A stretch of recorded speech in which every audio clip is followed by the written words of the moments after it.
Eto na nga, ilalabas ko na ang katotohanan. Hindi talaga, natuwa ako. Naalala ko yung ginagawa ng tita ko sa Philippines.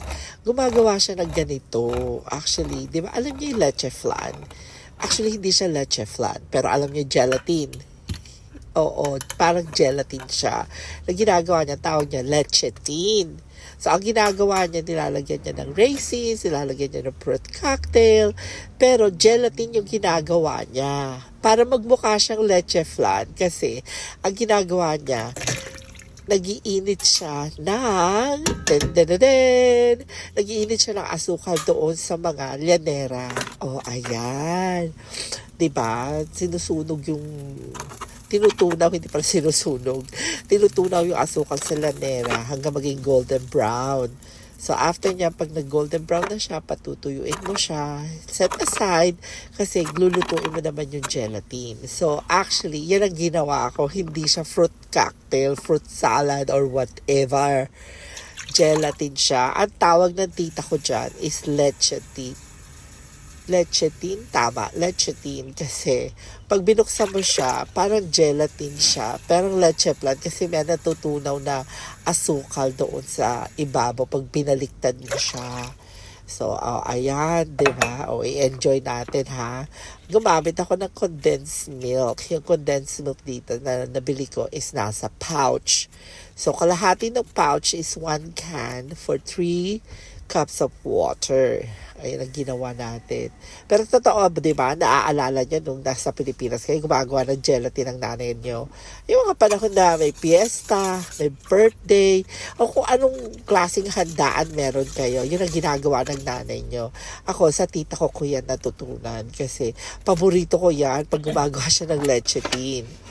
O siya, ilagay na natin ang mga fruit cocktail sa ating lanera, i-arrange natin siya, hatiin natin siya sa 4. Actually, ang dami kong ganda gawa 4. As ako lang mag-isa kakain. Takaw! O, diba? Kasi naman, paborito ko talaga yan. Pwede mo namang araw-arawin na dessert yan. Tsaka hindi siya masyadong matamis. Ang nagpapatamis talaga sa kanya actually, yung tinunaw na asukal sa ibabaw. Pag natunaw na siya at binaliktad mo siya, diba? Oh, ganda. Punong-puno. Walang pag titipid. Kasi syempre, pang bahay siya. So, iintay lang natin kumulo itong ating, ano tawag dito? Gatas. Parang milk base. Siyang magiging gelatin natin. So, pag kumukulo na siya, lalagay mo lang yung gelatin. Dito sa Amerika, yung gelatin powder. So, i-mix mo siya sa water para maging buo-buo siya. Then, ihahalo mo siya dun sa base na gagawin mo gelatin.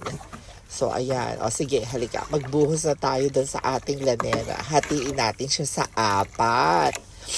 Diba? Naku, takam na ako. Actually, nung ginagawa ko, parang hindi ako makapag-intay. Siguro mga 10-15 minutes nasa labas siya. Tapos nung malamig na, nilagay ko sa fridge. 30 minutes in total. Yan. Tumigas naman na siya. So, nakakain din ako kaagad-agad. O, diba? Ang saya-saya. Para may piyesta lang. Kasi 4 yung lanera ko. O mag-comment kayo. Sabihin nyo nga sa akin yung totoo. Gumagawa ba kayo dati ng ganyan sa Philippines? No? Yung mga bata pa tayo. Pag may mga piyesta, may mga handaan, ito yung isa sa mga hinihahanda kasama ng mga leche flan, ng ube. O, diba? Yung mga ube may korte pang isda. O, tingnan nyo ha, babalik na rin ko. Ito yung sinasabi nila na leche-tin. Kasi parang leche flan pero gelatin. 1, 2, 3, go! Oh, diba? Ayaw mo ba? Di ba mukhang masarap naman siya? Actually, masarap talaga siya. Favorite ko nga siya. Ang kulit nyo naman eh. O, ayan. O, sige na. Kumain na kayo. Samahan nyo ako. Tikman natin ang sabay-sabay ang aking leche-tin.